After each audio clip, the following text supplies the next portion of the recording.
The Bible teaches two truths. First, that God exists, and second, that an adversary exists who tries to wipe away all the purposes of God. We call that adversary Satan today. So if we're going to talk about Christian relationships, we have to talk about opposition. How do you know when you're having an argument with your significant other that this isn't just a normal argument, or maybe this is something that has been induced by demonic forces? What kind of criteria could we possibly use?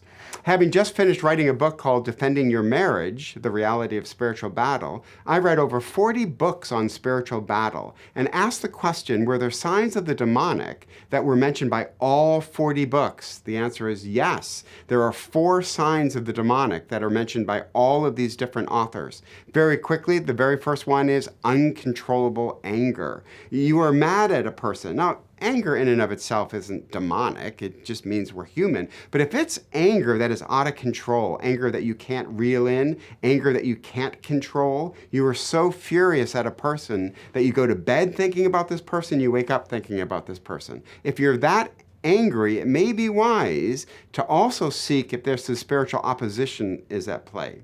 Second, what we call catastrophic thinking, which means that you think about a possibility and it always ends in doom and gloom. For example, you want to say something to your boyfriend or girlfriend or spouse, but you think to yourself, but if my spouse gets mad at me, if my significant other gets mad at me, it could be the end of the marriage. It could be the end of the relationship. That kind of catastrophic thinking is most likely coming from Satan, not coming from your relationship.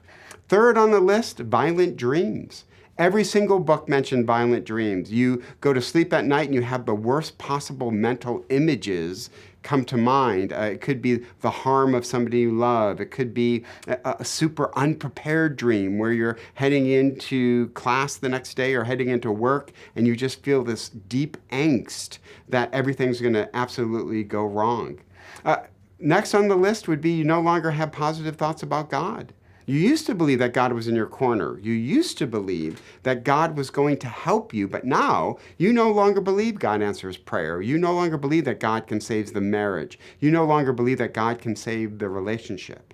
If any of these signs are present, then it'd be wise to consult the Bible and also to consult a spiritual advisor and find out how do we respond if the demonic is actually happening in our relationships. Yes, we don't want to overreact, but let me be quite frank. The church in the West is far from overreacting when it comes to spiritual battle. We have so downplayed this issue that we run the risk of being supremely unbiblical.